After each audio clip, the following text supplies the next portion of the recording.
Kunnon konenäyttelys pitää olla aina esittelyssä mönkijöitä vai mitä, Petri? Kyllä, ilman muuta. Kyllä ne kuuluu näihin konenäyttelyihin, niin kuin voisi sanoa, että olennaisena osana. Ja BRP on tuonut tosiaan tänne sitten laajasti uutuusmallia. Te olette täällä yhdessä erittäin hyvien teidän jälleenmyyjien kanssa täällä Koneagriassa. Kyllä joo, että ei me itsestään pärjättäisi, että kyllä meille tärkeimmät on nuo meidän omat jälleenmyyjät, jotka sitten näitä laitteita eteenpäin myy ja näillä messuilla tietysti niin kuin vahvana kokonaisuutena. Ja sä istut vähän tässä portilla ja sulla on muuten aika makea paikka siinä. Joo, tää on. Pitää päällikön paikkaa, niin uuden täyssähköisen Can-Amin päällä.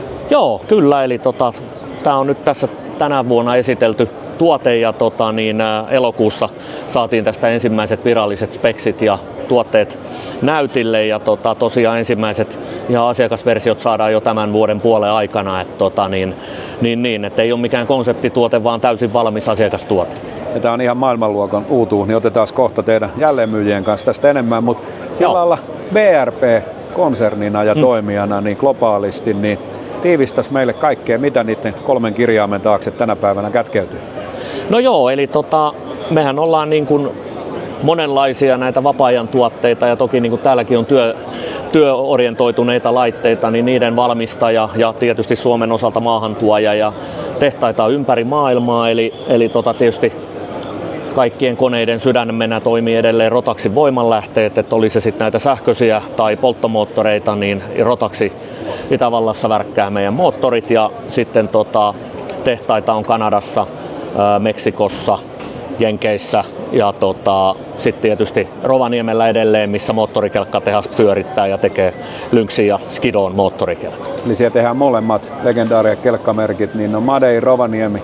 Kyllä joo, eli kaikki Euroopan kelkkatarpeet, mitä Eurooppaan tulee kelkkoja, niin tehdään Rovaniemellä Skidon ja Lynxin osalta. Ja se on isoa teollista toimintaa, että sillä on ihan koko kaupungille jo merkitystä ja Suomelle. Kyllä.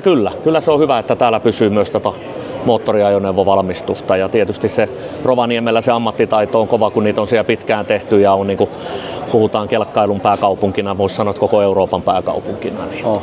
Ja sitten tosiaan niin täällä messuilla todettiin, että VK Motors ja Loukko mukana, mutta muuten teidän jälleenmyynti ympäri Suomeen, niin teillä on vahvoja partnereita aika paljon. Kyllä joo, että meillä on 40 jälleenmyyjää ympäri Suomea ja siellä on, osalla on kaikki meidän tuotemerkit ja osalla on sitten esimerkiksi pelkästään Can-Am-tuotemerkki. Eli kyllä niin kuin tuossa aluksi jo totesin, niin se olennainen osa tätä bisnestä on ne toimivat ja hyvät jälleenmyyjät. Ja tietenkin tuotteet on maailman huippua, niin mikä kyllä. Siinä? Kuinka sitten sä kierrät tietenkin Suomeen ja oot hyvin iholla tuolla kentällä, niin kun mennään mönkijöissä, niin minkämoista markkinasykliä siellä mennään?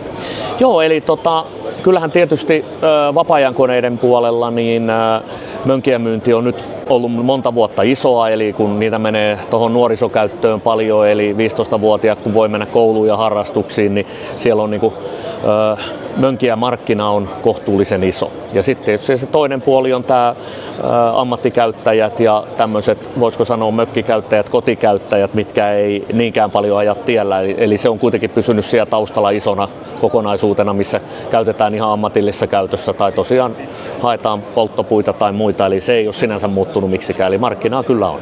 Eli kauppa käy ihan mukavasti ja jälleenmyyjät toimittaa tavaraa pitkin Suomenniemeä ja uusia kyllä. malleja, niin kuin tämä sun sähkömalli, missä istuskelet ja tuon kuuspyörästä muuta, niin ihan jatkuvalla syötöllä niin päivitetään ja uusia konsepteja. Joo, eli kyllä meillä on nyt tullut muutaman vuoden aikana, 3 vuotta sitten uusiutui toi niin kuin keskiluokka, eli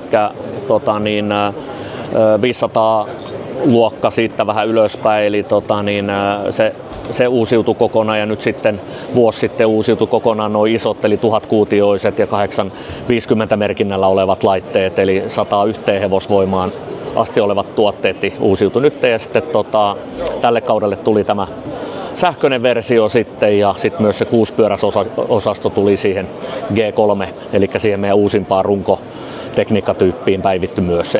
Eli nyt on niin kuin koko kalusto käytännössä uusiutunut ihan muutaman vuoden sisään. Ja tuossa kerroit, että teillä oli hiljattain jälleenmyyjäpäivät ja siellä pääsitte koeajaan näitä, niin sä oot mönkijäalan ammattilainen. En tiedä montako 10 laitetta sulla on kotona, mutta jos sun pitää yksi valita täältä nyt ja ajat sillä loppuelämän, niin minkä sä otat?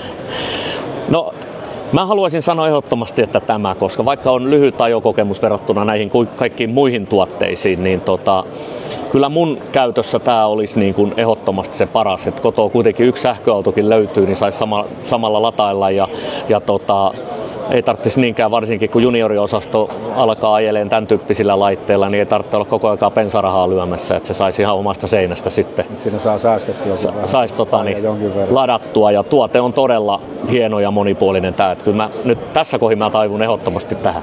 Ja nyt sulla on hyvä jatkaa tätä ajatusta tässä, koska täällä taitaa olla hyviä jälleenmyyjiä, niin ehkä ne sulle jollain pienellä kaverialennuksella tällaisen saattaa myydä, niin sun kannattaa loppumessu tehdä kauppaa, keskittyy oman mönkiän ostamiseen. Joo, no nyt sitä täytyy varmaan ruveta tekemään, että kyllä nämä on muutaman kerran nämä messut mulle niin kalliiksi tullut, että kai se vielä voi nämäkin messut sitten. One more time. Niin, hyvä. no, Kiitos, hyvä. Petri. Joo, kiitoksia.